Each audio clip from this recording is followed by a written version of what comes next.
มา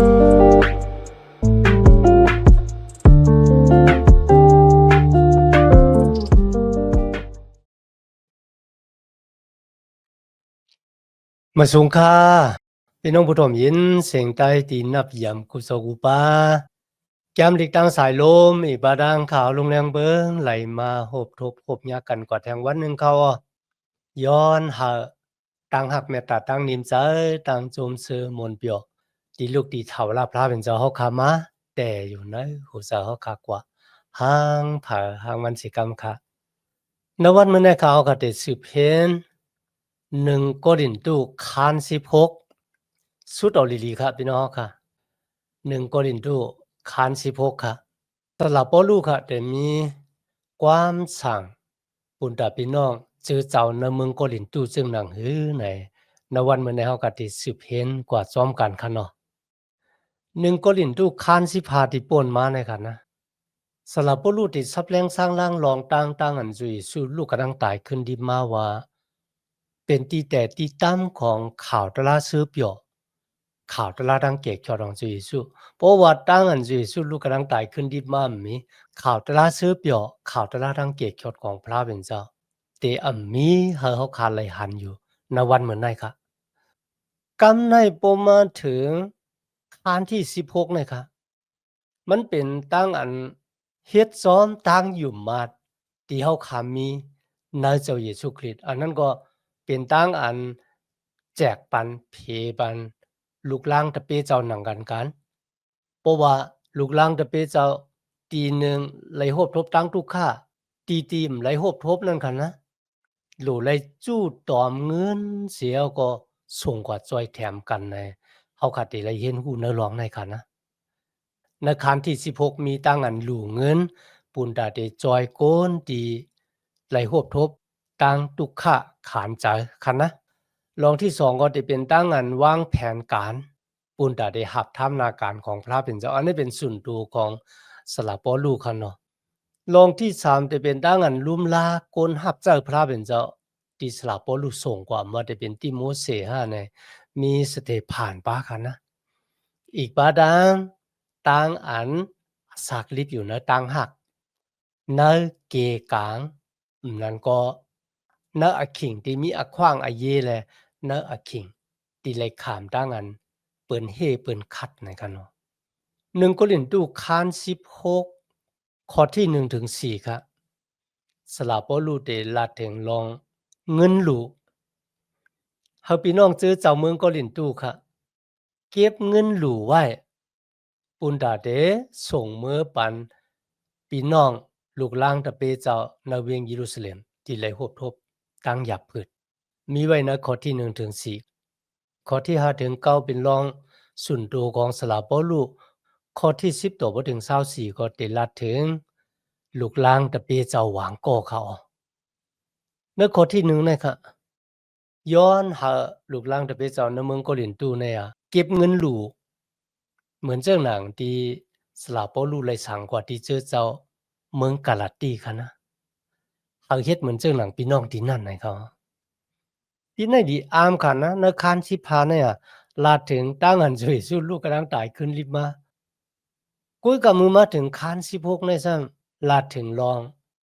ภายตูกายาคันธามือตึกอสักลิบอยู่ในโลกาในค่ะนะ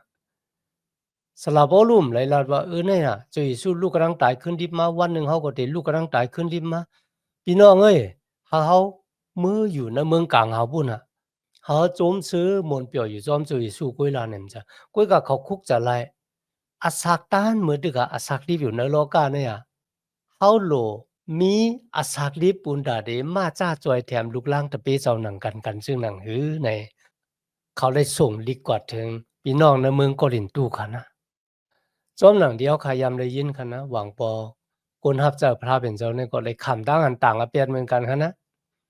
เพราะว่าเขาค่ากว่าลาดถึงลองป้ายหมากมี5ลองกล้าลองขายใช่ไหมค่ะนะพี่น้องก็ถือว่าสู้ได้สู้เป็นเสียอุบเจอเจ้าเนี่ยลีลาดลองป้ายตูกายาคันธา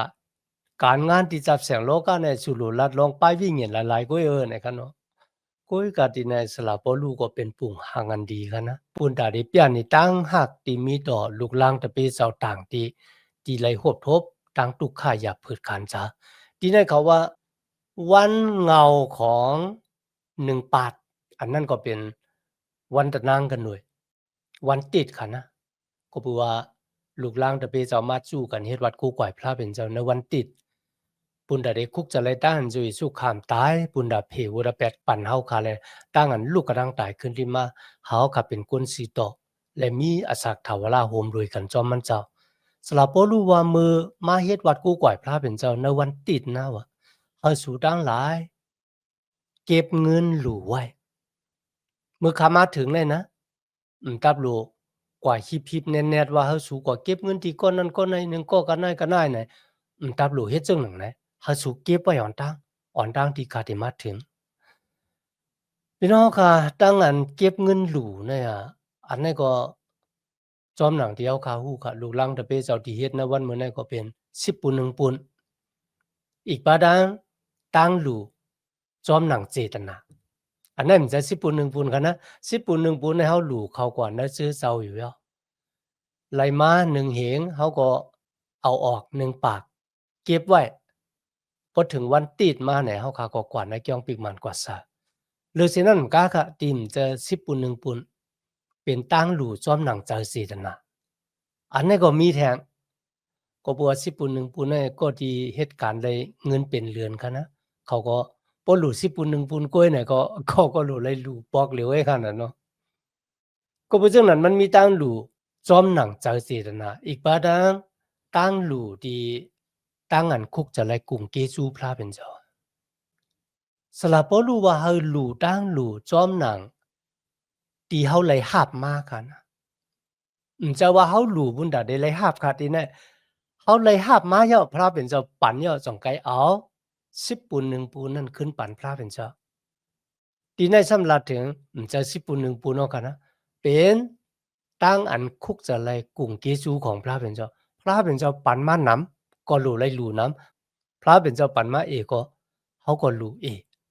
ก็น่ะสละบ่รู้อามพี่น้องที่มาเกตอนนี้ค่ะนะว่าเขาทั้งหลายรู้ปุณตาได้มื้อจอยแถมพี่น้องที่เวียงเยรูซาเล็มเนี่ย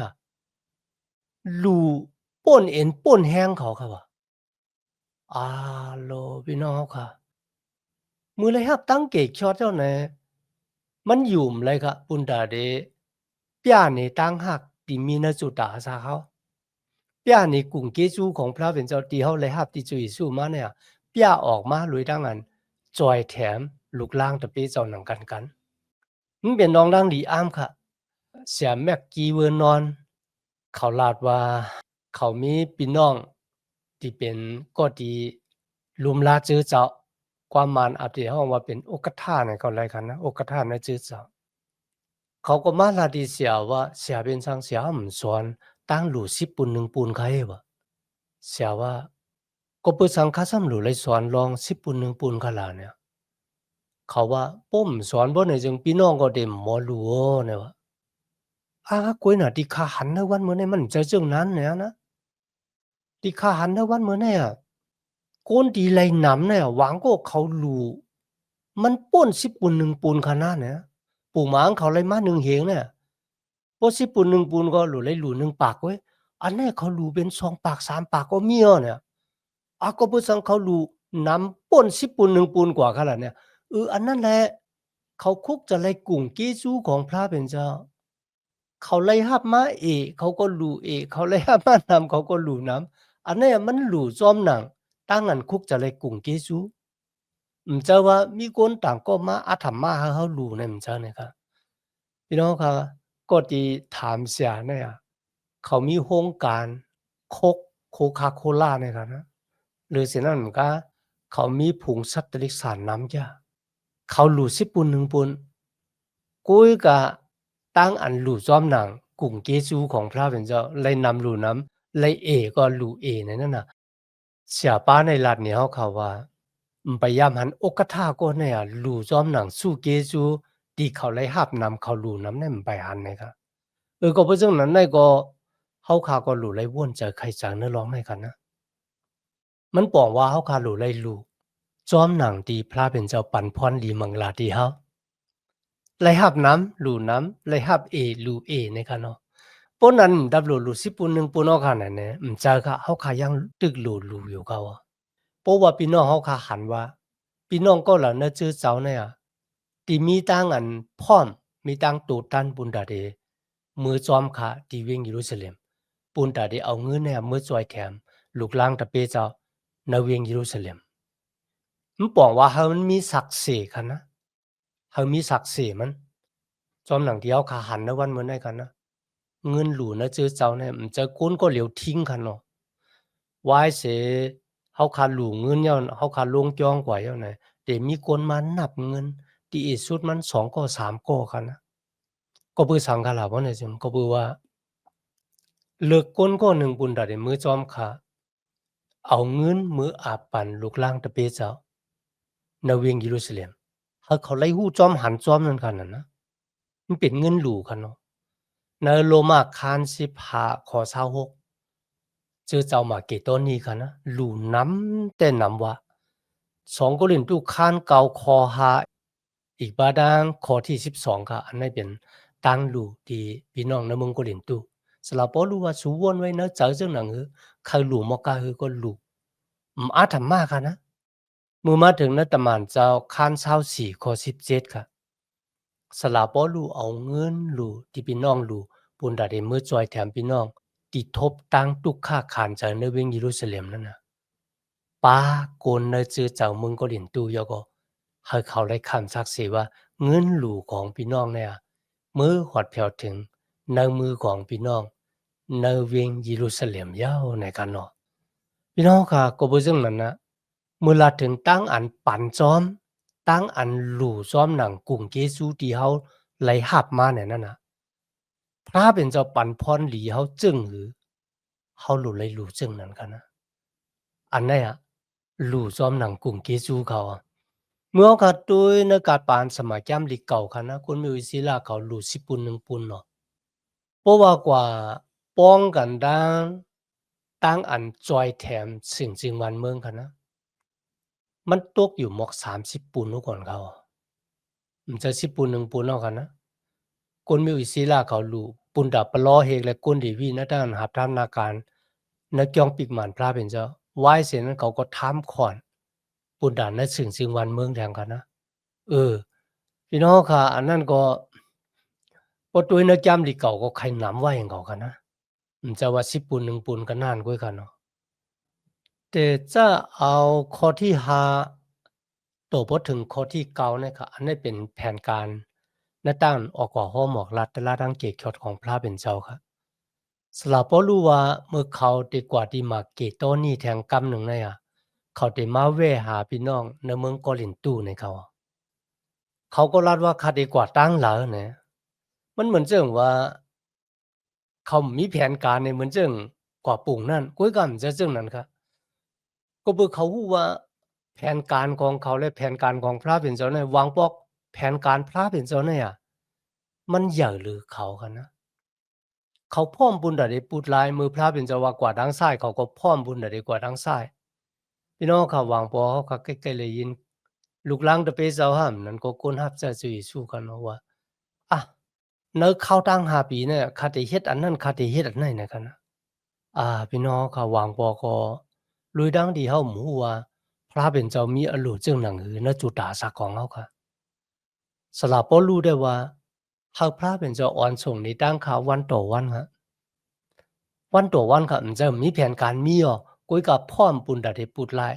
มือพระเป็นเจ้าอ่อนส่งในตั้งเขาในกันนะดีในกว่าปุ่งในเขาลัดจึงหนังในกันนะก็เปือว่าข้ามกวัดทบสู่กำเหยวก็ป่นกว่าในกันนะในข้อที่7คันเนาะบ่เป็นไรบ่ไหนคาอยู่ซ้อมสู่หึงอินในเขาพี่น้องค่ะบ่เป็นกลับปานได้หลวมีวีซาคันเนาะกุ้ยกันนะกลับปานนั่นน่ะตับหลูวีซาคันนะวิ่งเห็นมดจังของพระเป็นเจ้าเป็นผู้ที่อ่อนสูงในต่างแต่เขา1โครินธ์คัน16ข้อ8ค่ะสลาบ่รู้แต้มลิกถึงพี่น้องเมืองโครินธ์ค่ะนะว่าข้าได้อยู่ที่เมืองเอแพดโตบ่ถึงปล่อยธรรมาเป็นเตกุกเตป่นกว่าในกันเนาะข้าได้อยู่ที่นั่นนะครับก็เปือสังบ่ได้จึงก็เปือว่าพักตูเปิดปูนดัก ค่ะกว้างยะเนี่ยค่ะมันอาจจะมีหมากมีอายุมันอาจจะมีคนอยู่มาตำเสนอจุยสู้เป็นมาเนี่ยค่ะเนาะกุยกาเนี่ยค่ะตั้งอันเฮกังข่าวตะลาดังเกตเขียวทองพระเป็นเจ้าคนนำยะที่ไหนเนี่ยค่ะนะพักดูก็เปิดตั้งอันเฮกังตะลาดังเกตเขียวทองพระเป็นเจ้าคนนำน่ะก็เป็นเรื่องไหนเขาขานว่าพลายก็ย่อว่าเพราะว่าจุกมันเคืองอยู่ในเสียนตั้งของพระเป็นเจ้าจุกมันเคืองอยู่ในน้ำคำตะลาพระเป็นเจ้าจุกมันเคืองอยู่ในอโลของพระเป็นเจ้าก็นั่นแต่มีหยันสูก็นั่นแต่มีคนที่มาเกาค่ะนะเหมือนเจิงสลาปอลูเนี่ยมีคนเกาตาเสค่ะนะกว่าฮอลัดตะดังเกเกียวติละกุยกาติไหนค่ะนะตั้งอันมีคนเฮคนคัดน่ะมันนำในปองว่าพระเป็นเจ้าปีกพักดูค่ะนะกุยกามันเป็นตีๆพระเป็นเจ้าตีเฮ็ดเฮาตั้งเกเกียวของมันจะตุกฮอดเปียวถึงคนในเมืองนั่นเขากับแนวขาดสืบโดยในข้อที่10ค่ะนะจบบ่ถึง12ในเป็นตั้งอันสละปอลูลุมลาก็ดีหักท่ามนาการพระเป็นเจ้าโฮมกันอำว่าได้เป็นติโมเสอำว่าได้เป็นอาปอลูค่ะเนาะที่แต่จอมหนังที่เฮาข่าวฮู้ค่ะนะอาปอลูเนี่ยยามเฮ็ดให้พี่น้องในเมืองโกรินตุเนี่ยเผมุเผจุ้มค่ะเนาะ กุยกาตีในกันนะสละปอลู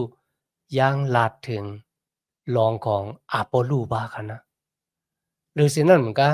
สั่งมือดีพี่น้องในเมืองโกรินตัวมือตีโมเสมือจูสูเนี่ยนะย้อนหาสู่จอยมันดีๆนอย่าไปเถียงแบบมันนั่นขนาดนะก็บอกว่าติโมเสเป็นก้นหนุ่มเป็นวาวอ่อนนะครับแหละเหมือนเจิงที่ยามเป็นมาในเขาใกล้แตกนั่นขนาดนะ ก็ได้รับเจ้าพระเป็นเจ้าหึงปิดตู้ฮะปอลูฮะเนี่ยเขาได้แตกที่นั่นสละปอลูว่าอย่าไปแตกหาสุดตอนหับมันเป็นก้นหนุ่มอย่าไปทางเลขหรูหลายมันเลยกันนะก็ปัวมันเป็นก้นหับเจ้าของพระเป็นเจ้าสละปอลูก็ลาติโมเส1ติโมเสข้าน4ข้อ12คันนะอย่าให้พันละทางเลขหรูหลายตั้งอันเป็นก้นหนุ่มของเมื่อเนี่ย ก็เบอร์3คนน่ะจึงก็บอกว่าเขาเป็นคนที่ฮ้อหมอกลัดตะลาดังเกะเกี่ยวของพระเป็นเจ้าในข้อที่12คันนะเพราะลูกพี่น้องของเขาก็เต็มมาเจ้าสูในคันนะพอมันตันเนี่ยมันเต็มมาในคันนะมันตึกหาคิงอยู่พี่น้องค่ะสลาโปลุ่มเลยเจอลำลุยดังที่เพราะลูกเป็นปูนหนึ่งคันนะที่เฮ็ดให้เจอเจ้าเมืองโกลินตู้เนี่ยเพกันเป็นมุกเป็นจุ้มที่ในสลาโปลูว่า อาเปาลูเป็นพี่น้องของเขาอาเปาลูเป็นอุยก็ในตั้งอันหับท่ามนาการพระเป็นเจ้าซ้อมเขาหับเจ้าพระเป็นเจ้าซ้อมกันนะอาหลีแต่หลีว่าพี่น้องค่ะในวันเหมือนไหนนะก็บูอาเปาลูก็เหมือนจะว่าเขาคักเพเกิงค่ะลูกเนาะตั้งพิษมันอยู่ที่พี่น้องเมืองโกรินตูที่เขากว่ายุกยองโกนหนาเลยเสยุกยองเจ้าเยซูคริสต์โดยเพราะสลาเปาลูลาที่เขาว่า พระตายต่างสูปอลูปอลูเก็บผ้านั่นก็จะเยซูคริสต์นะครับนะก็เพราะฉะนั้นครับอันที่หนึ่งนั่นน่ะมันหลูเป็นจุเยซูคริสต์ณจุดตาสักของเขาสำหรับปอลูว่าเขาเป็นคนรับเจ้าพระเป็นเจ้าก้อนหนึ่งเป็นคนรดน้ำก้อนหนึ่งเป็นก้อหวานก้อยกะก็ตีเฮ็ดให้มันใหญ่ขึ้นมานั่นเป็นพระเป็นเจ้าสำหรับปอลูจี้กว่าที่พระเป็นเจ้าค่ะนะเขาพยายามสอนให้เปิ้นเนี่ยมาคุบหมกไว้การอยู่ต่อหน้าเขาเขาบ่เฮ็ดกันนะ ก็เพื่อเขาเลยฮับกลุ่มเกซูของพระเป็นเจ้าเฮ็ดให้เขามีเอ็นแห้งมีสติปัญญาหากท่ามนาการพระเป็นเจ้ามันนำจะก็ปืนนำกัดตั้งแขนของเขากันนะเขาสั่งในข้อที่13-14กันนะเขาสู่ทั้งหลายไว้สติฟังสติอันนั้นเป็นความฟังสติหลีกะกันนะบ่ลองหลายกันนะลองตั้งอยู่มัดนะก็เฮามันขึงนะตั้งอยู่มัด เขาเป็นลูกกลใจแท้ๆเนี่ยกันนะเขาแข็งแรงไว้ใจแข็งๆหรือฉะนั้นก็ที่ลำลองที่สุดก็ตั้งเฮ็ดกูสำกูเบิงที่เฮาเฮ็ดนั่นน่ะโหลไลเฮ็ดรวยตั้งหักอาข้อความเนี่ยมันตึกหามีกายขันธ์หลงเลยกึ่งถึกณจุตะสักตานคริยานณวันมื้อนั้นว่าการงานเดียวเหรอที่เฮาเฮ็ดกันนะหลู่เฮ็ดรวยตั้งหักที่มีต่อพระเป็นเจ้าเฮ็ดรวยตั้งหักที่มีต่อ พี่น้องเฮาเหมือนเจังในขิงนะครับสละบ่รู้ย้อนให้เขามีปุญมีส่วนรู้เงินจอยแถมพี่น้องดีทุกค่าขานจากในเวียงเยรูซาเล็มเขาเปียนี่ต่างหากเขาก็จอยแต่หรือฉะนั้นมันก็มือทบญาเจ้าเยซูเนี่ยมีดังอันจุนกันนะขามจุนลองดังติดตัวเจ้าเก่ามีอักขวางเจ้าตือสูงตือเนี่ยหางเป็นอากิวเปิ้นลีอามนะคะลีอามแต่อันนี้เป็นจุดอาศักดานเปิ้นเตฮู้จักเขาก็มือเปิ้นไล่ตัวยหันตั้งเฮ็ดที่เฮาขายเฮ็ดโดยต่างหากที่มีต่อพระเป็นเจ้าและที่มีต่อพี่น้องของเฮาครับกำในลัดถึงนาเฮิรนค่ะนะสละบ่รู้ว่าเฮาเอาใจใส่นาเฮิรนของสเตฟานเขาเป็นคริสยานจูหม่อนตางเนี่ยค่ะนะในเมืองอาขายาเนี่ยหรือสินั่นมันก็เขาสกัดตูเขาเนี่ยปุณดาได้หับท่ามนาการพระเป็นเจ้าเฮาสูดังหลายค่าจะแต้มลงอยู่ภายใต้ตั้งอุปเปิงของกวนเจิงหลังไหนนะครับอันนี้เป็นกฎที่เปิดกันเปิดแถมนาการพระเป็นเจ้าในจื้อเจ้าค่ะนะจอมสลับบ่รู้กว่าสลับบ่รู้ย้อนหาพี่น้องจื้อเจ้าในเมืองโกรินตูหับขามแล้วก็ถ่อมความเขาเฮ็ดจอมหนังที่เขาสั่งในข้อที่17ค่ะสเตพานอีกตั้งพอตุนิดตั้งอาคายาคูจื้อนั่นฮอดมายาวแลเก่าซื้อเปียวอ้อเป็นก็ดีเอาลิกมาส่งที่เมืองโกลินตูยาวก็ขึ้นเอาลองตั้งที่จื้อเจ้าโกลินตูเนี่ยเมื่อซับแรงสร้างล่างนี่สละบ่รู้3ก้อในกันนะอีกบาดังอากูลาตังเป็ดกีลาอากูลาตังเป็ดกีลาตั้ง2ก้ออีกบาดังจื้อเจ้าในเฮือนเขาครับภาคตั้งคุกจะไล่ถึงสูอเนี่ยถึงพี่น้องเมืองโกลินตูกันนะอากูลาดังเป็ดกีลาเนี่ยก็หาบท่ามนาการพระเป็นเจ้าหากพระเป็นเจ้าเสียงสุดมาโหใจของเขาแท้ๆกันนะสละบ่รู้จึงยุกยองมุกจุมนั่นก็อวยก็ตีหาบท่ามนาการพระเป็นเจ้ากว่าซ้อมกันในข้อที่15ถึงข้อที่21ค่ะเนาะในข้อที่20ค่ะอันในเขามีทุ่งจามในตั้งอันโหนมหอมค่ะเนาะเขาตักกันโดยตั้งอันโหนมหอมนะครับคุยกันในปอดเมืองเฮาคันในหนังว่ามาเฮ็ดค่ะเนาะอาย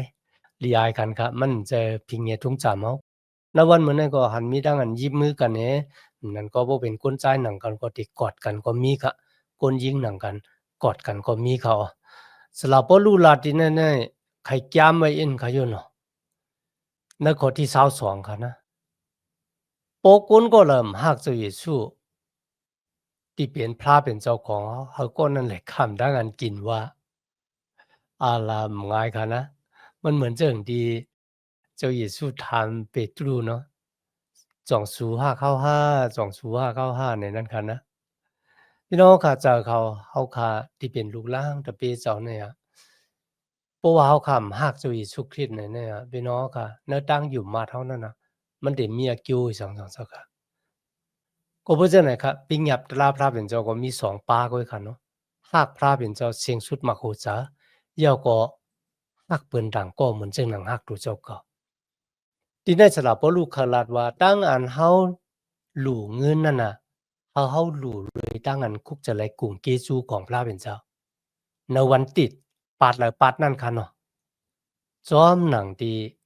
พรลิมังกลามาถึงมือเฮาก็หลู่บรรพระเป็นเจ้าหรือฉะนั้นมันก็ค่ะการงานของพระเป็นเจ้าเนี่ยวางปอกพักดูก็ปุ๋ยเนื้อขิงเหลียวกันก็จะมีตั้งอันตึกโตตั้งอันเฮคัดข่าวตลาดทั้งเกียรติของพระเป็นเจ้าโอ้ยกะจอมหนังที่เฮาคันเลยหันสลาบ่รู้อาสากลิบอยู่เขาเป็นจอมหนังอันหลูของพระเป็นเจ้าในเขาอออันนั้นก็เป็นลีกที่สลาบ่รู้แต้มถึงพี่น้องเมืองโกรินตูพื้นที่หนึ่งเขามีดังนั้นต่างเกจูยานะคะที่มาเห็นจำลีกกว่าซ้อมกันตัวบ่ถึงอาขิงเขาขาดสุดเสียงกว่าในวันเหมือนในค่ะ1โกรินตูก็สุดเสียงกว่าที่ไหนย้อนหาตั้งหักเมตตาตั้งนิมสาตั้งสมซื้อมวลเปียวที่ลูกที่ทาวราพระเป็นเจ้ามา